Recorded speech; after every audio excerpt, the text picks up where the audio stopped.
V6, V8, and V12 mean.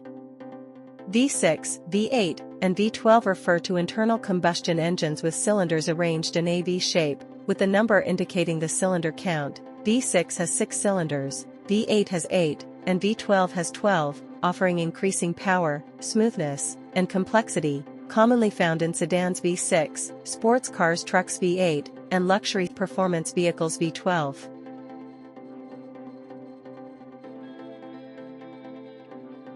Cylinder configuration. V-shape. Cylinders are split into 2 banks, angled away from each other, forming a V when viewed from the front, sharing a common crankshaft. Number. The number 6, 8, 12 is the total number of cylinders. Benefits.